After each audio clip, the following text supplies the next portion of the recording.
Hi hello ஜிவிடி. நம்ம video போட்டு ரொம்ப நாள் ஆகுது. இப்போ தான் நம்ம ஒரு புது வீடியோ போட்டிருக்கோம். இந்த வீடியோவில் நம்ம என்ன பார்க்க போகிறோம்னா, இது அல்ட்ரா T90 வாட்சில் எப்படி கேலரியில் இருக்க ஃபோட்டோலாம் வைக்க போகிறோம்னு பார்க்க போகிறோம். முதல்ல உங்களோட ஆப்பை ஓப்பன் பண்ணிடுங்க. நீங்கள் லாகின் முதல்ல போய் பண்ணிக்கிறங்க. லாகின் பண்ணிட்டீங்கனாலும் போய் பார்த்துருங்க. லாகின் பண்ணதுக்கப்புறம் உங்கள் ஆப்பில் ப்ளூடூத் ஆன் பண்ணிக்கிறங்க. ப்ளூடூத் ஆன் பண்ணதுக்கப்புறம் டிவைஸ் அழுத்திக்கிறங்க.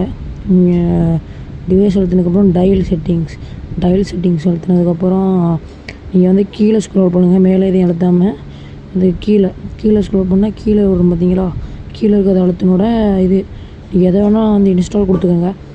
இன்ஸ்டால் கொடுத்ததுக்கப்புறம் செலக்ட் இமேஜ் கொடுத்தீங்கன்னா கொடுத்துக்கோங்க. அந்த செலக்ட் இமேஜ் கொடுத்தீங்கன்னா உங்கள் கேலரியில் இருக்க ஃபோட்டோ எடுத்துக்கணும். வந்ததுக்கப்புறம் அதை கிளிக் பண்ணி நீங்கள் எப்போ வாட்சில் வைக்கிறப்பல வச்சுக்கிறோங்க. அவ்வளோதான் ஜிவிடி. இந்த வீடியோ தவிர முடிஞ்சிருச்சு. இதே நல்லா இருந்தால் சப்ஸ்கிரைப் பண்ணுங்கள்.